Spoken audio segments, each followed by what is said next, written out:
Erase POV काली car झील से काफी दूर आकर रुकी।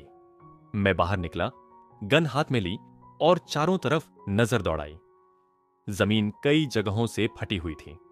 उस दिन की दरारें अब भी खुली सांस ले रही थीं। इधर उधर मलबा हटाते लोग थे। भारी मशीन्स की आवाज हवा में घुली हुई थी। मैंने सुना था कि ज्यादातर बॉडीज मिल चुकी हैं। कुछ पूरी थीं, कुछ सिर्फ हैंड्स, आर्म्स या हेड्स के रूप में वापस आई थीं। लेकिन किम हायुन का कोई निशान नहीं था। अगर वह मर चुका होता तो कुछ न कुछ बचता। यही बात सबसे ज्यादा खटक रही थी। जैसे जैसे मैं झील के पास गया, बदबू और गाढ़ी होती गई। सड़ी हुई फ्लैश, सूखा हुआ ब्लड और डेथ की भारी गंध। सिर में हल्का सा दर्द उठने लगा। ये ऐसी गंध थी जिसकी आदत कभी नहीं पड़ती। फिर भी सर्च पार्टी बिना रुके काम कर रही थी। झील के अंदर, किनारों पर, हर जगह। अरे, ये कौन आ गया? आवाज सुनकर मैं पलटा। किम दो चौल सामने खड़ा था। पिछली बार से उसका जॉ और भारी लग रहा था। आइज में कुछ अलग सा था। जो आदमी हमेशा यूनिफॉर्म में दिखता था, आज सफेद शर्ट और पैंट्स में था। उसका बेली आगे निकला हुआ था, जैसे बेल्ट बस किसी तरह टिके रहने की कोशिश कर रही हो। कैसे हो? खबर सुनी? काफी झेला तुमने। वह ठाका लगाकर हंसा, बिल्कुल पहले की तरह, और सोल्जर्स को उसी इलाके में फिर से सर्च करने का इशारा किया। फिर गर्मी से परेशान होकर हाथ से हवा झलने लगा। मार्च है, फिर भी गर्मी बेहाल कर रही है। इस मौसम में बॉडीज कैसे इंटैक्ट रह सकती हैं? मैंने कुछ नहीं कहा। हमें जल्दी सब ढूंढना होगा। मेरे अंकल कितनी बेचैनी से इंतजार कर रहे हैं, सोचकर दिल भारी हो जाता है। उसके शब्दों में एक अजीब सी सर्टेनिटी थी, जैसे किम हायून के मरने पर उसे कोई शक ही ना हो। एक ही जगह न जाने कितनी बार सर्च हो चुकी है। सच कहूं, अगर वह कोई आम आदमी होता तो इतना सब नहीं चलता। लेकिन किम हायून फ्यूचर चेयरमैन है, कोई डाउट नहीं रहना चाहिए। कमिटी भी यही चाहती है, इसलिए प्रेशर बढ़ाया जा रहा है। मैं अब समझ गया कि उसकी अपीयरेंस मुझे पहले से क्यों अटपटी लग रही थी। ध्यान से देखा, उसके हेयर भी किम हायून की तरह सेट किए हुए थे, लेकिन वह रिजेम्बलेंस बस कोशिश भर थी। केव भी देखा? हाँ, डर था कि वहां कुछ हैच हुआ होगा, लेकिन कुछ नहीं मिला। कैप्टन किम हायून भी नहीं, कैप्टन। वह शब्द यूं ही उसके मुंह से निकल गया। फिर उसने तुरंत सहानुभूति भरा चेहरा बनाया। कितनी भी सर्च करो, कोई सुराग नहीं। न जाने क्यों यह सब एक नाटक सा लगा। मिलिट्री में रहते हुए मैंने यह फीलिंग कई बार महसूस की थी। वह हंसमुख, मिलनसार लगता था, लेकिन कभी कभी एक ठंडी लकीर स्पाइन से नीचे उतर जाती थी। जैसे उस दिन जब उसने मुझे सीवर एक्सेस की की दी थी। मैं चलता हूं। मैंने कार की तरफ कदम बढ़ाए, पीछे मुड़कर नहीं देखा, लेकिन उसकी नजर का बोझ पीठ पर महसूस होता रहा। कार में बैठकर भी मैं देर तक वहीं रुका रहा, सामने शून्य में देखते हुए। रनवे, किम हायून की आवाज कानों में गूंज उठी। लोगों को पागलों की तरह सताना। आइज बंद की और उसका आखिरी चेहरा सामने आ गया। पहली बार उसके एरोगेंट रहने वाले आइज में सैडनेस थी। यह सोचना कि वह सैडनेस शायद मेरी वजह से थी, सांस रोक देने वाला था। मैंने खुद से कहा, यह मुमकिन नहीं है। फिर भी उस जगह से हटना आसान नहीं था। फक मुजेन्स पीओवी, शहर में यूं घूमते घूमते थक गया हूं। वापस जाना है। शायद मैं मिलिट्री के लिए ही बना हूं। एक दिन भी गन हाथ में ना हो तो हैंड्स कांपने लगते हैं। मैंने कांपते हैंड्स की नकल की। आसपास बैठे लोग हंस पड़े। लीव पर था, लेकिन मन शांत नहीं था। उस दिन के बाद हम सबके भीतर कुछ टूट चुका था। कई लोग अल्कोहल के बिना सो नहीं पाते थे। इतनी कैजुअलिटीज के बाद रेबल्स का पीछा करना बच्चों का खेल लगने लगा था। हर रात मरे हुए लोग सपनों में आते हैं, कहते हैं हमारे साथ चलो, तो हेड के पास नाइफ रखकर सोया करो। मजाक कर रहे हो? पुराना तरीका है, काम करता है। चुप रहो, मैं ऐसी बेवकूफी नहीं करूंगा। वैसे एसईओ यंग जून ने मेडिकल डिस्चार्ज के लिए अप्लाई किया है। एसईओ यंग जून का नाम सुनकर मैंने टंग मुंह में घुमाई। सच? जिसने बात छेड़ी थी वह बताने लगा। प्रोस्थेटिक लिम्स के साथ लोग सर्विस कर लेते हैं, लेकिन उसका मामला अलग था। वैसे भी मुझे वह कभी पसंद नहीं था। किसी बेकार हाइब्रिड की बातों में आकर घमंडी बन गया। शुरू में तो रेंग रहा था, फिर प्राइड सिर चढ़ गया। अब पिता के बिजनेस में घुस जाए। सुना है उसका भाई बिल्कुल निकम्मा है। मैं हंसा। वह उस लेवल का बिजनेस क्या संभालेगा? अगर सब बर्बाद ना करे तो चमत्कार होगा। सबने हामी भरी। बात फिर उस दिन पर लौट आई। किम हायुन तो मर ही गया होगा, है ना? उसका स्टमक फटा हुआ था, कोई भी बच नहीं सकता। पर सुना है वह किसी हाइब्रिड को बचाने में मरा। मैंने देखा था। बेकार। मतलब अफवाहें सच थीं। अगला चेयरमैन ऐसा आदमी। अगर किम हायुन नहीं रहा तो सक्सेसर कौन? सबकी नजर मुझ पर टिक गई। मेरे फादर कमिटी में वाइस चेयरमैन थे। किम हायुन के फादर की हालत भी नाजुक बताई जा रही थी। तुम सब पागल हो क्या? मुझे क्यों घूर रहे हो? और कौन होगा? ब्रदर मूजीन। किसी ने ड्रिंक बढ़ाई। Future leader? मैंने गाली दी, लेकिन अंदर से अच्छा लगा। पीना देर तक चला। लोग एक एक कर गिरने लगे। मैं कोट उठाकर बाहर निकला। आज कुछ ज्यादा पीली थी। स्टमक उलट पुलट था। हॉलवे में किसी से टकराया। क्या बकवास। वह बिना देखे आगे बढ़ गया। तुम जानते भी हो मैं कौन हूं। मैंने छोड़ दिया। बाहर ड्राइवर इंतजार कर रहा था। घर ले चलूं? हां, थक गया हूं। कार में बैठकर आइस बंद कर ली। चेयरमैन, यह ख्याल अब सपना नहीं लग रहा था। पावर, ऊंची कुर्सी, होंठ अपने आप मुस्कुरा उठे। अपार्टमेंट पहुंचा। डोर खुला। शूज उतारे। फ्रिज से पानी निकाला। तभी हेड के पीछे तेज झटका लगा। नशा एक पल में उतर गया। यह रॉबर? दूसरा वार पड़ा। मैं फ्लोर पर गिरा। मास्क उतरा। पहचाना हुआ चेहरा। वह चेस्ट पर पैर रखकर गन ताने खड़ा था। चुप रहना तुम्हारे लिए बेहतर है। इंटरकॉम बजा। मैंने हंसते हुए कहा, फिंगरप्रिंट इस्तेमाल किया है, गार्ड्स आ रहे होंगे। उसने कड़वी मुस्कान दी। तुम हमेशा किस्मत से बच निकलते हो। हम अलग पैदा हुए हैं। उसने डोर की तरफ गन चलाई। लॉक टूट गया। बस एक सवाल, एसीओ यंग जन? मैं हंसा। इतना सब इसके लिए? मैं बोलता रहा। दोष उसी का था। तभी रिस्ट उलट गया। क्रैक की आवाज। नी मुड़ी। बोन स्किन चीरकर बाहर। दर्द ने सब कुछ सफेद कर दिया। अलविदा। गन की आवाजें गूंजी। Aires POV. बाहर भारी आवाजें तेज हो रही थीं। डोर तोड़ा जा रहा था। मैंने गन रिलोड की। बैग से पैराशूट निकाला, पहन लिया। विंडो के सामने खड़ा होकर एक गहरी सांस ली। ग्लास के पार सिटी रोशनी में डूबी हुई थी। एरेस पीओवी मटेओ लूका को लेकर हॉस्पिटल आया। सबसे छोटा लूका पिछली बार से काफी बड़ा हो गया था।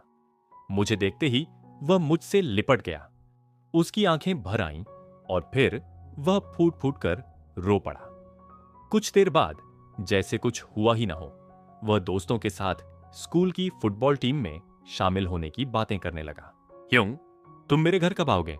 उसकी उजली मुस्कान भरी शक्ल देखकर मैं जवाब की जगह बस हल्की सी मुस्कान दे सका। बाद में, मैंने कहा। लेकिन वह बाद में कब होगा यह मैं खुद भी नहीं जानता था। जोन डी में लूका को लाना सही होगा या नहीं, इसका फैसला मैं अब तक नहीं कर पाया था। मैं इसी उम्मीद पर टिका रहा था कि एक दिन परिवार को अपने पास ले आऊंगा। लेकिन जैसे ही वह दिन नजदीक आया, मेरे कदम रुक गए। मेरी नजर मटेओ से मिली। वह बगल में चुपचाप बैठा था। उसने बताया कि वह हॉस्पिटल और घर के बीच आता जाता रहता है। दवाइयों से लूका की हालत अब काबू में थी और उसके दौरे पहले से कम हो गए थे। यह सुनकर मुझे राहत मिली। फिर मटेओ ने बताया कि उसने मेमोरी खोने का नाटक इसलिए किया था क्योंकि उसे डर था कि कहीं उसकी वजह से मैं रुक ना जाऊं। तभी मेरे मन में एक सवाल उठा, वह कितना जानता था? गिल्सू की कही हुई बात अचानक याद आ गई। हमारे कैप्टन ने कहा था कि तुम्हारे पास कोई खास काबिलियत है, आयर, कि तुम हमें लीड करने वाले हो। उसका कैप्टन मटेओ का स्वॉन ब्रदर था। अगर मटेओ शुरू से सब जानता था, अगर उसने मुझे किसी मकसद से पाला था, लेकिन उसने मुझसे सच्चा प्यार किया था, बेटे की तरह रखा था। शुरुआत चाहे जैसी भी रही हो, यह सच नहीं बदलता। तुम ठीक तो हो? मटेओ की चिंता भरी आवाज पर मैंने सिर हिलाया। हां, कुछ नहीं। मैंने भारी होते विचारों को झटक दिया। बगल में पजल जोड़ रहे लूका को बुलाया और उसके हेड पर हाथ फेरा। उसी पल डोर पर नॉक हुई। यूनिफॉर्म में 2 आदमी अंदर आए। हम पुलिस से हैं, कुछ सवाल पूछने आए हैं। आईडी दिखाते ही मटेओ का चेहरा सख्त हो गया। किस बारे में? जैसे ही वह आगे बढ़ा, मैंने उसका आर्म पकड़ लिया। लूका को लेकर जाओ अभी। माइकल, कोई बड़ी बात नहीं है, मैंने शांत स्वर में कहा। झील वाले एक्सीडेंट के बारे में कुछ सवाल होंगे। मेरे चेहरे के भाव देखकर माटेओ रुक गया। उसे लगा पिछली बार से मैं और लंबा हो गया हूं। उसमें निराशा नहीं, बल्कि एक खालीपन था। वह मुझे हमेशा के लिए बांधकर नहीं रख सकता था। जाने से पहले लूका ने कई बार हाथ हिलाया, मुझसे लिपटा, अपना फेस मेरे फेस से रगड़ा।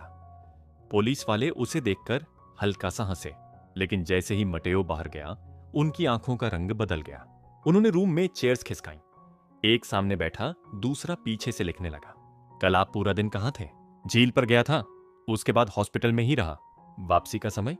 रात 1 बजे। अजीब है, गेट एंट्री तो शाम 7 बजे की दर्ज है। उसके आरोप भरे लहजे पर मैंने हल्की सांस ली।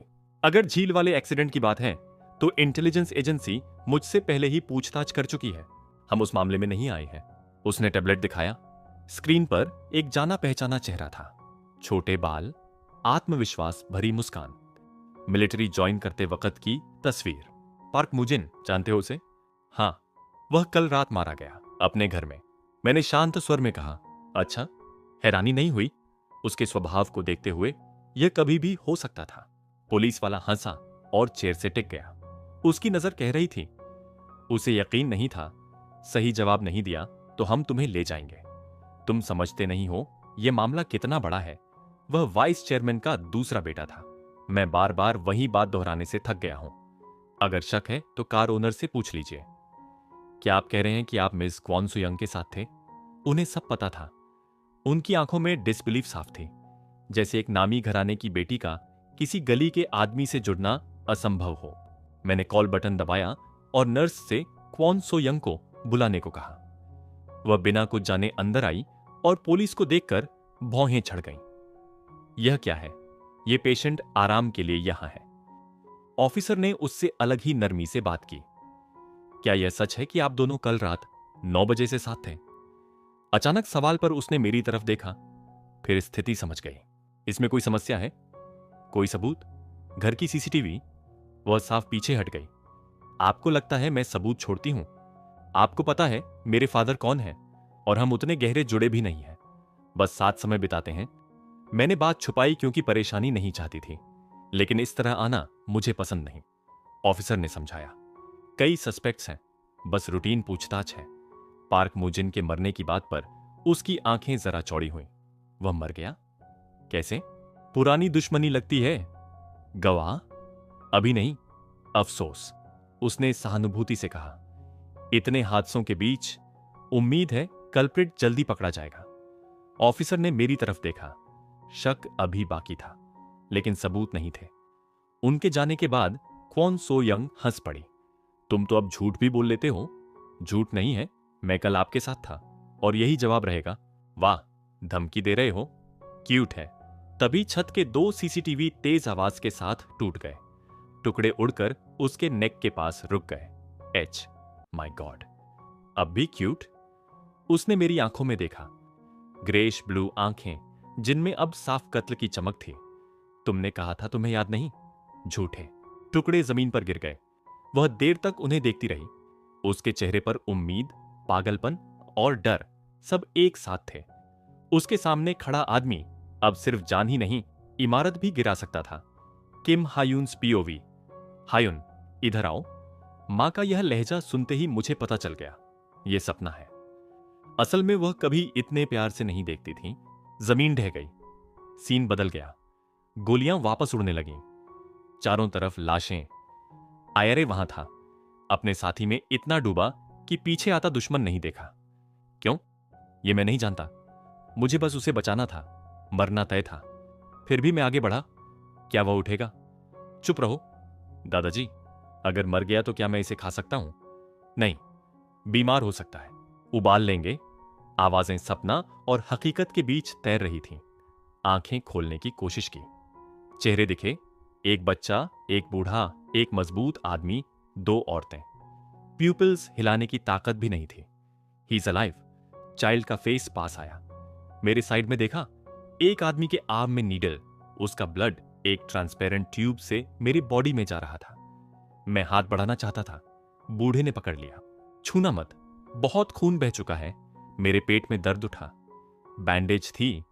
तुम्हारा पेट छेदा गया था, लेकिन ऑर्गन्स बच गए। चमत्कार है। होश डूबने लगा।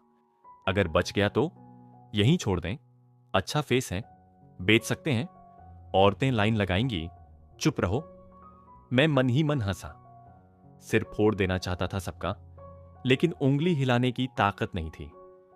होश जाते जाते एक फेस साफ दिखा। अगर मैं जिंदा लौटा, तुम क्या चेहरा बनाओगे? और अगर मैं जिंदा रहा, तो क्या वही तुम्हारी बदकिस्मती होगी?